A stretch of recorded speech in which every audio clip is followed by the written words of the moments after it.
Hello, ladies and gentlemen. It's show Ukraine, Russia, China on Pod TV. My name is Sasha Star, and today's guests are Dr. Jonathan Lockwood. Welcome to the show, Jonathan. Thank you, Sasha. Glad to be here as always. My pleasure. And Ivan Kucherenko from Kiev, Ukraine. Welcome to the show, Ivan. Hello, Sasha. Hello, Jonathan. I'm glad to be here today. Great to see you. And traditionally, we can start with a video that you have for us. Yeah, I got a special video for Jonathan, actually. Oh, Special. I know my. that Jonathan loves poems by Rudyard Kipling, and this Ooh. video is one of his poems named Boots. So we can start with it. Okay. Great idea. 6, 11, 5, 9 and 20 miles today, 4, 11, 17, 32 the day before. Boots, boots, boots, boots, moving up and down again. There's no discharge in the war. Don't look at what's in front of you. Boots, boots, boots, boots, moving up and down again. Men go mad with watching them. There's no discharge in the war. If your eyes drop, they will get the top of you. Boot, boot, boot, boot, moving up and down again. There's no discharge in the war. Try to think of something different. Oh, Lord, keep me from going lunatic. Boom, boom, boom, boom, moving up and down again. There's no discharge in the war.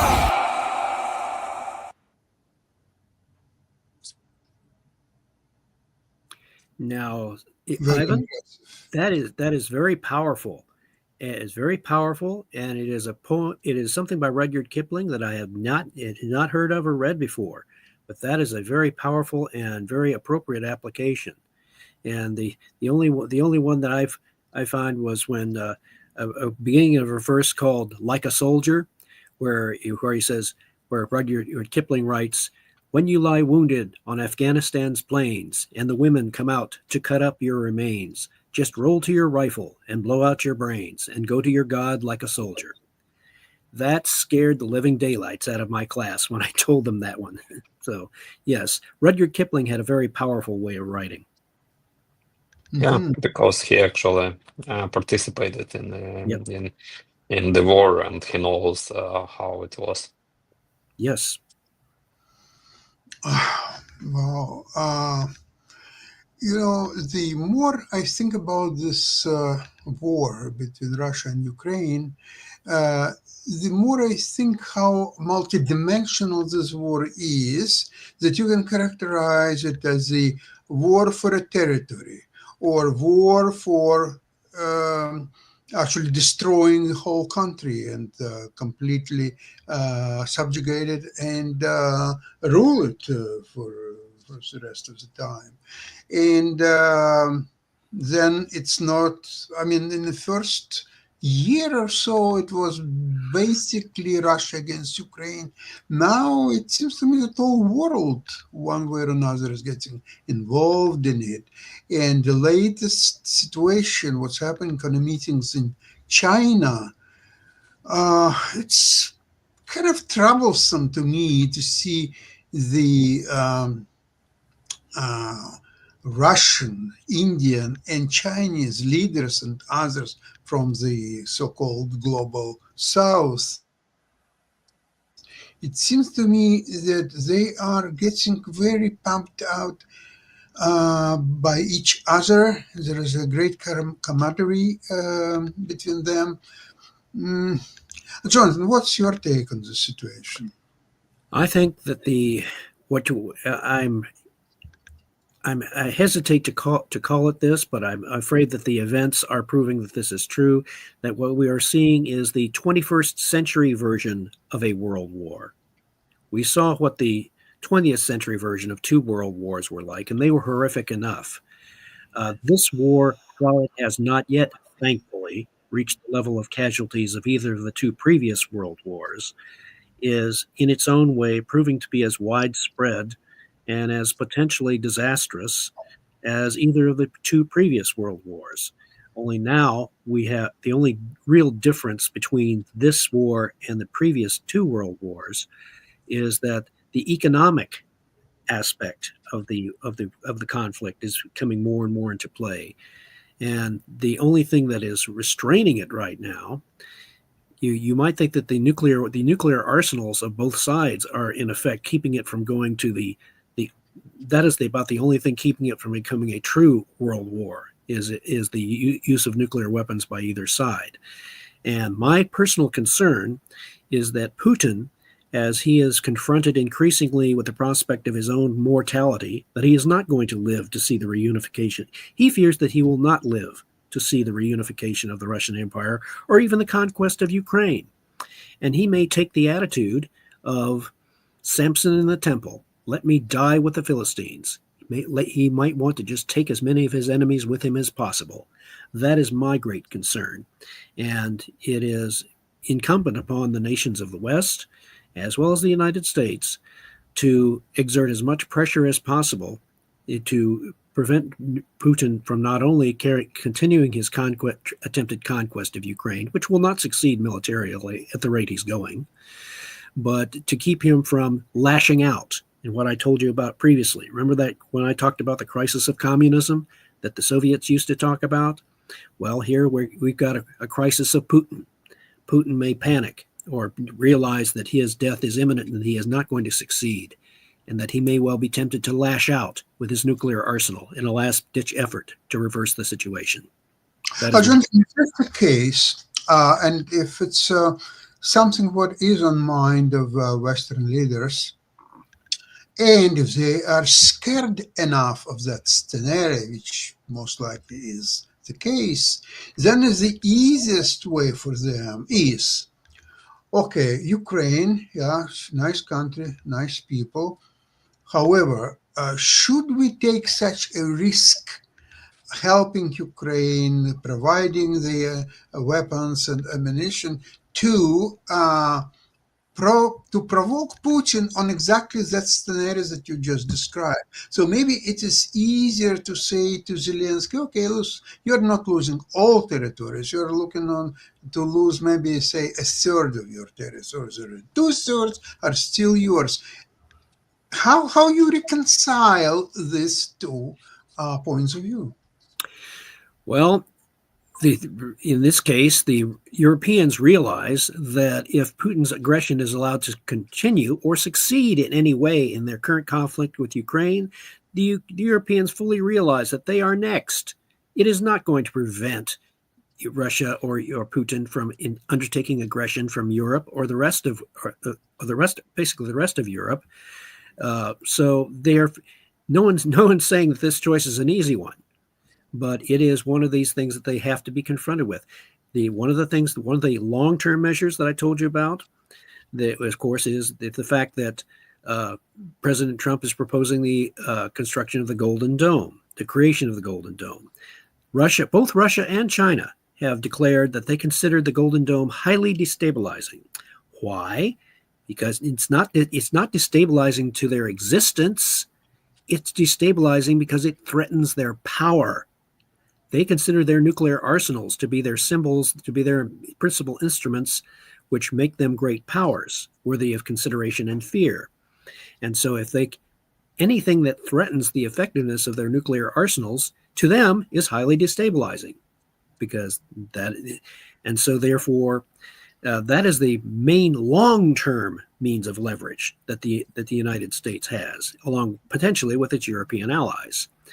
And in the interim, in the shorter term, it's a combination of economic sanctions and willingness to continue supporting Ukraine and they should increase and take off any remaining restraints that might exist in Ukraine's ability to strike back against Russia, particularly against Russian economy, against Russian logistics, against any Russian war-making capability that will enable it to continue offensive operations against Ukraine. And as unpleasant a scenario as that is, it is clear that diplomacy is not going to accomplish it. Diplomacy is not going to bring peace. The only peace that can be won in this case is the peace obtained through a significant battlefield victory. And it has to be done through a combination of continuing to inflict superior casualties and damage upon the Russian army, as well as on the Russian war-making machine, and also by continuing to apply economic sanctions to slowly strangle the Russian ability to economically support the war. And also by the combination, and also, although it might be disagreeable to you, the use of tariffs as much as possible to continue to apply pressure. Tariffs by themselves are not going to stop Russia. So, but the combination of that plus other means, a multifaceted approach, which will, and it has to be done over the intermediate to long term. That is the only thing that is going to bring this war to a conclusion that results in the sovereignty and independence of Ukraine. And then after that, it's still not over, because then you have the period after the war, during which Ukraine will have to recover and rebuild and get as much in the way of resources, building up its own defense infrastructure. It is a problem to which there is no permanent solution. Jonathan, you just touched the issue of tariffs. From these meetings in China, it seems to me that U.S. alienated almost all world against itself, specifically Western countries, European Union and Canada. And how, in the case of meeting challenges of the global South, and it goes so well beyond just political means, it's talking about using financial resources to challenge U.S. domination, U.S. dollar, and so on. Don't you feel that U.S. is almost like, and especially now with the U.S. court deems all this illegal tariffs, so they will have to be returned, or they will go to Supreme Court, and it remains to be seen what Supreme Court will rule. How will you get out of this? This is a very messy process, isn't it? And this is where you see the U.S. checks and balances system in operation within the United States itself. And I predict that the effect of the long-term effect of the tariffs, in combination with other measures, sanctions and increased aid to Ukraine, it remains to be seen how successful this overall approach will be. It is not very likely at all that the U.S. is going to actually send troops to Ukraine. It is going to do all military measures short of that. So I would say that the tariffs will ultimately prove to be a relatively minor factor in this entire calculation. Relatively minor. I'm willing to take an approach that U.S. will be forced to send its troops to Ukraine, because otherwise it will be total catastrophe of Trump's policies in the foreign policy.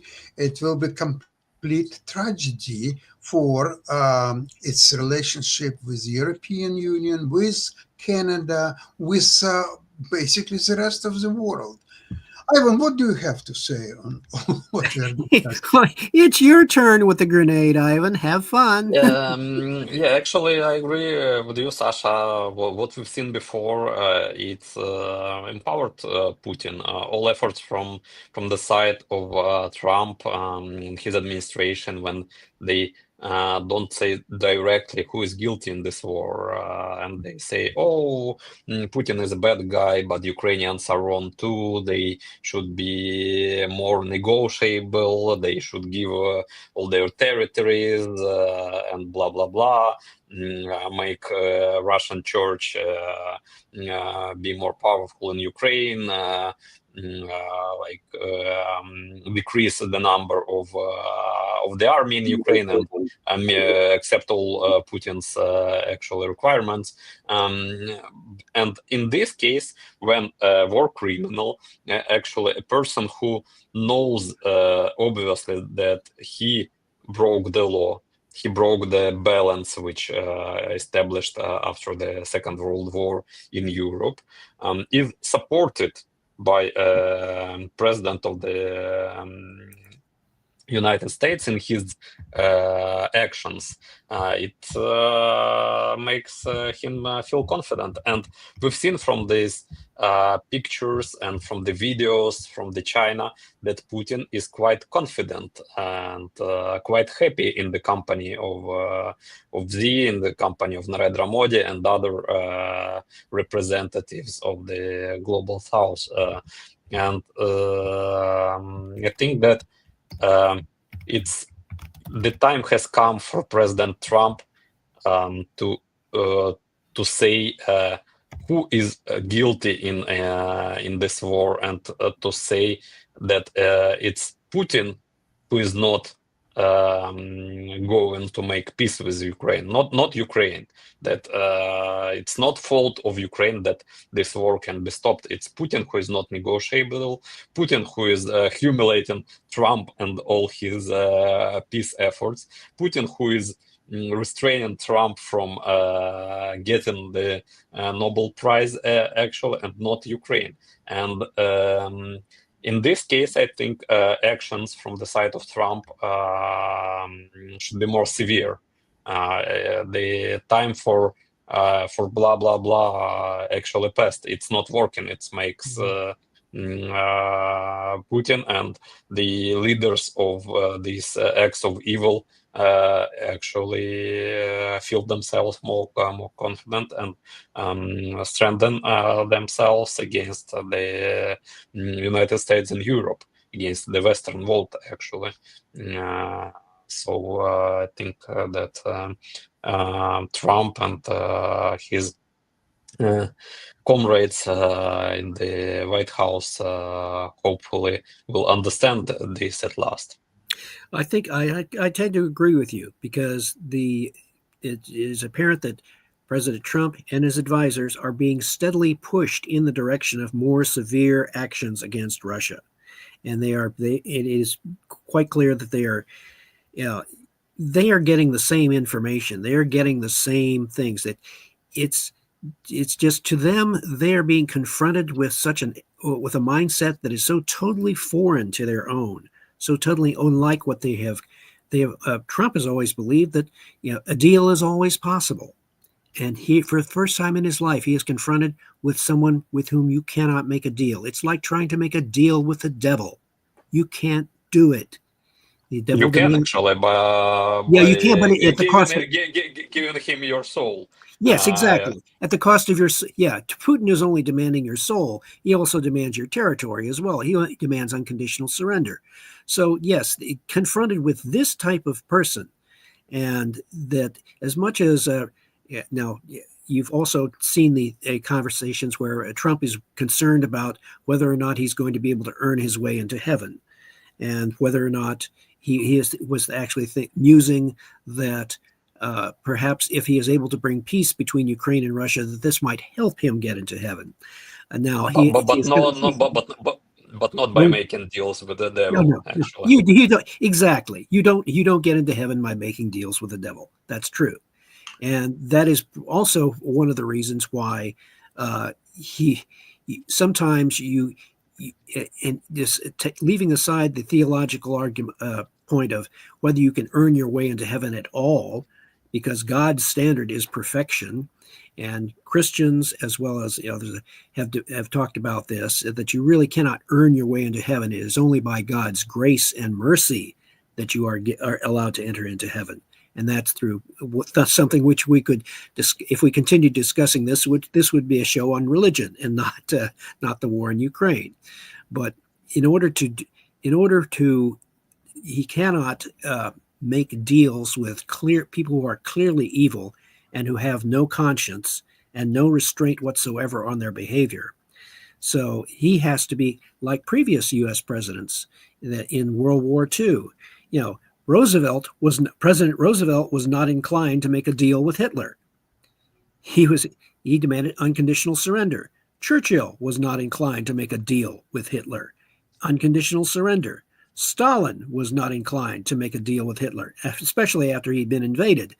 Yeah, at first he was Hitler's friend, and then all of a sudden, Hitler turned on him. And so but he was not inclined to make a deal with Hitler. So if the Trump administration wants to learn lessons of history, then they will have to learn that sometimes you can make a deal, you can arrange deals and arrange peace between certain pairs of warring countries, but only if they are willing to compromise in the first place. In this case, there is no compromise. There cannot be any compromise. It is either surrender or victory. And in this case, it has to come through Ukraine gaining a decisive operational victory as a culmination of successful resistance against the Russian invasion.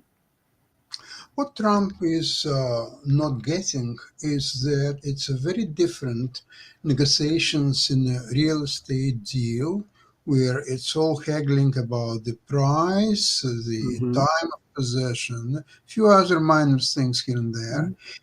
And you're fighting against the will of, most cases, one individual. Right. Who has his strengths and weaknesses, and you just study what's more important than here and there. Now, in the case of international politics, you are dealing with the will of millions of people. And you cannot say, okay, we'll do a deal here and do oil deal over there, and then Arctic will do, and that.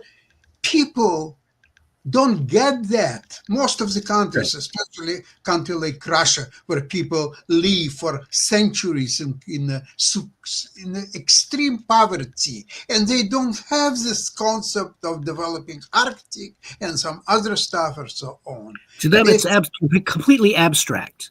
It's abstract. It's even worse than abstract. Even the sound of discussing this, where people don't have food on a table, or take Donetsk, people are without water for days, 3, 4, 5 days a week. They don't have water.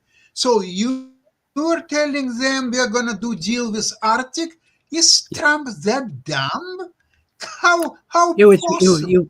We would call that having a tin ear and not being able to distinguish nuance, or not fully appreciating the effect that his words and statements have on the people he's talking to, or on the people on the world stage who are trying to interpret what he is saying. So there could be considerable room for improvement there in making his intentions known and making his statements more effective in terms of galvanizing his allies and intimidating his opponents. In this case, the opponents that should be intimidated are both Russia and China. And is Putin his opponent? Well, he's being forced to recognize that Putin is in fact his opponent, because he may have been under the previous illusion that Putin somehow could somehow make friends or be on a friendlier basis, but he is being forced to recognize that Putin is not in fact his friends. And matter of fact, he would do well to say that nations do not reckon the aphorism that nations do not have friends; they have interests, mutual, and hopefully, in the best case, mutual interests. You cannot be friends with another nation. You can have shared mutual interests with another nation. Not in every way. For Russians, United States, Americans are existential enemy. They are being taught from the age they've been born that Americans are enemies in Soviet Union. Now Russian propaganda amplified this, and they consider that, and they try to persuade the population that all their problems are from United States. The dirty houses, no water. It's all about United States, about America. All problems within Russia there because United States made those problems in Russia, not the government of Russia, who are really poor managers and who prefer to fight other nations and grab other territories rather than to improve their own cities, build roads, or etc. And just imagine that during the Second World War, Hitler and Roosevelt had mutual interests. Would they make a deal in this way, or Germans, not Germans, but Nazis or Jewish people? If in the time of the Second World War there was Israel, and they had some kind of mutual interest, like trade in the sea or something other, could they make any deal by being existential enemies as nations? There may be no deal between Russia and the United States, because Russia considers United States, America, all Western world as their existential enemy, who actually brought Russia to the point where they are now, who made Soviet Union collapse. Putin considers the collapse of Soviet Union a greatest geopolitical tragedy of the 20th century. He said that multiple times. And actually, Soviet Union was collapsed with the help of United States and Western world, who pressed the Soviet Union. Will it make friends with Russia when Putin and all the Russian leaders who dream about restoring the might of Soviet Union, who lost territories because of, who lost their provinces, who lost countries because of the collapse of the Soviet Union, and now try to get those territories, countries by power? Would they forgive United States and say, "Oh no, you are not our enemy, because the Soviet Union collapsed just accidentally"? Your point is, go ahead, Sasha. Sorry, very quickly, Ivan, to amplify your point about so-called love of Russian people to the United States. Probably you're still too young to remember. In the times of Soviet Union, there were many years when there were grain shortages in Russia, and actually most of the times that was the case. So the Soviet KGB and Politburo, they come with a theory that Americans developed a special Colorado scorpion type of new species, that they were inflicted complete damage to the grain territories where the grain was really grew in Russia. And therefore there was a huge shortage of grain because of that American Colorado scorpion. And that theory was popular, Jonathan, for many years. I don't doubt it. I don't doubt it. Because all of this ties into one of Putin's and the previous Soviet regime's method of control. In order to have the legitimacy of authoritarian rule over your own people, in order to justify the repressive measures and the centralization of power, you have to have a foreign enemy. You have to have a foreign focus, an outside threat to focus upon, that is to make them an existential threat to your own nation's existence. And then that justifies whatever repressive measures that you have to consolidate power in your own country. And in order to amplify that, that is what makes the possession of nuclear weapons and a superior nuclear weapons arsenal so vital to Russian political existence. They see that as not only their means of establishing themselves as a great power worthy of respect and fear, but it also gives them political leverage over foreign countries, over other countries that they deem as particular existential threats, particularly the United States. And so therefore, it also, as an added bonus, it gives the Russian political leadership cover. It gives them leverage. It gives them the ability to exercise their military power and other forms of power in an effort to achieve their foreign policy goals. In this case, the reunification of the Russian Empire. So all of what you are saying makes perfect sense. And it is a reality, unfortunately, which the current Trump administration does not fully appreciate. They are slowly being forced and coerced and talked to, shall we say, by their European allies, that you have not correctly gauged the severity of the situation, the sheer ruthlessness of the Russian Empire, the sheer ruthlessness of the Russian leadership. They are not interested in making a deal. They will never be interested in making a deal in the sense that you perceive it. So the only way that they can do this is by fully supporting Ukraine to the maximum extent that you can, and deal the Russians such as decisive military defeat on the battlefield that they will be forced to stop. And they can try to cover themselves by saying, okay, we're declaring victory and going home. Well, unfortunately, this Shanghai China situation shows that there is a very strong ties between China, India, and Russia. It's obvious that the part of possible Trump strategy could have been tariffs against India and China. Now you have to just forget about it. It's not going to work because Russia now can trade essentially with the rest of the world, complete global South, not just India and China, but everyone except Western Europe and US. But they can live without that when they have all the rest of the world available. The other option is sending real weapons to Ukraine. That remains to be seen. I'm not so sure about that.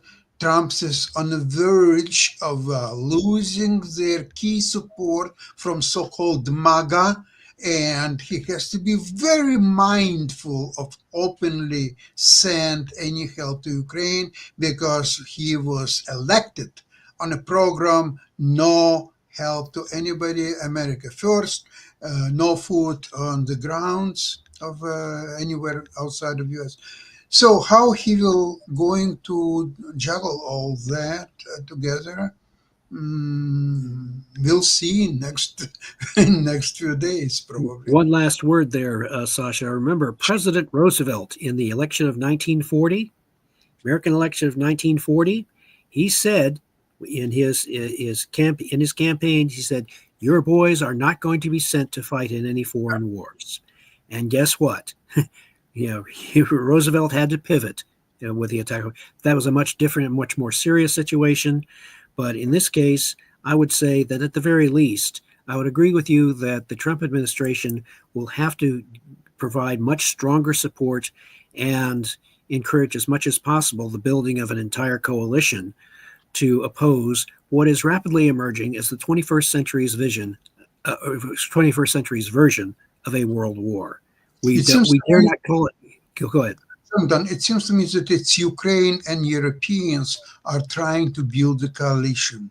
Yes. And United States are kicking and screaming, not today, maybe 2 weeks, or let's wait, let's try this.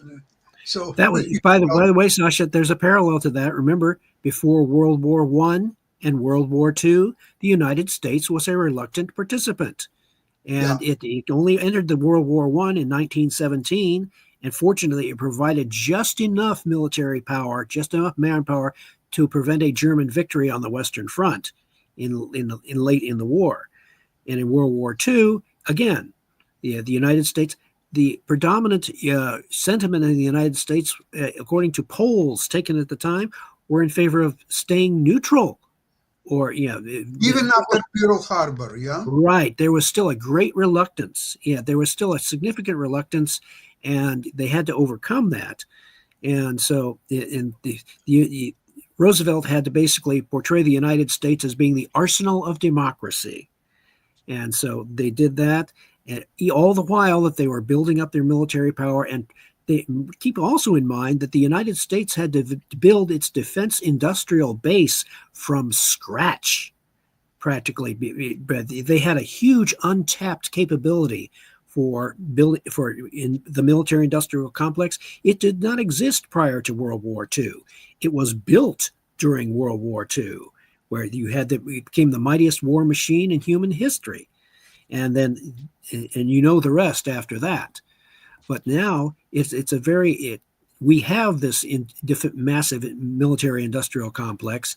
And the trick for us is, and it's very complex, is how do you keep that machine running? How do you keep that complex running and supplying weapons and modernizing continually to make sure that you have the most up-to-date weapons possible to deal with any military conflict? And the answer is, what the United States has been doing, it has been selling its military arms to those who are willing to buy them, and then also all the while using the proceeds from that to continue to modernize their own military weaponry. And the difference in this war is that the Ukrainian military is teaching the United States some very useful lessons, particularly on the use of drones. The United States military is taking very careful notes on what the Ukrainians are doing. And this is going to have an influence on what the United States spends its money on in coming years, as well as on how it will commit its military power in any future conflicts for the remainder of the 21st century. And hopefully the Russian-Ukrainian war will be ended, at least certainly well before we start getting towards the second quarter of the 21st century. But right now it is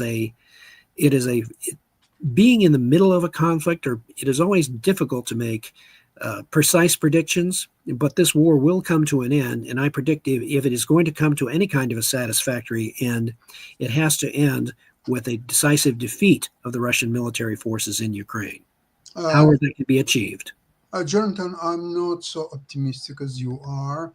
I think that it's more likely. My wife calls me a relentless optimist. Yeah. I believe that it's more likely China, North Korea, Iran, and who knows how many more countries of the global south will openly support Putin and Russia with weapons, financially, and any other way. Then Ukraine will be supported to a similar degree by Europeans and United States in the view of present policy of Trump. Ivan, maybe you are more optimistic. Please tell us. Not really. And to what Jonathan said, to show significant success on the battlefield, Ukraine needs more and more weapons, and obviously long-range weapons from the United States with permission to attack any target within Russia, even Moscow, even Kremlin, if needed, by these weapons. And until that, when Donald Trump says that, oh no, or his Pete Hegseth or some officials from the Pentagon said that we have so less weapons, so we can't give more weapons to Ukraine. Our warehouses are almost empty. We need weapons for the United States. We can't give any more weapons to Ukraine. From one point, from other side, Putin says that another Trump's deadline actually passed yesterday. No weapons to Ukraine, no sanctions. Of course, he's happy. Look on his face in China. He's happy. He is hugging with the President Xi, with the Kim Jong-un, with the Narendra Modi, other his trade partners who allow him to earn those bloody billions on trading his oil resources. No more sanctions from the United States. Some sanctions were lifted from Russia on the Syria case, actually, and his generals say that they're advancing on the battlefield. Of course, their line and their success is not so great as they show it to Putin. But in his reality, everything goes pretty well, and the economy of Russia is strong. Actually, despite the sanctions, they're alive. Everything is working. They're trading their energy resources, and all this bullshit. So why should Putin change his mind? Why should he go on some kind of deal or some kind of decreasing his requirements towards Ukraine if everything is okay for him in his reality? There is no more sanctions, there is no more weapons to Ukraine, nothing at all, just all those talking. And there is a great red carpet laid by American soldiers on their knees on Alaska. So this is exactly what shows genius of Trump. Predicting how Putin will be popular in China with all the world leaders, I'm talking about the global south, of course, and so on. So Trump could instinctively feel, am I right to oppose Putin, who is embraced by the rest of the world? Who am I to do that? So I'd better be nice to him. I'd better to put a red carpet. So the other leaders who openly support Putin, like Modi and Xi and many, many, many others, they will feel, oh, Trump also is on his side.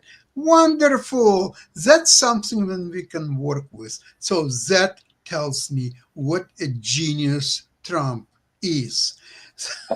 I've just added a video, actually, because we were talking about the Putin, a really short video from China. If Mark is on background and he can launch, we can just see it on our own. Mark, please launch this video.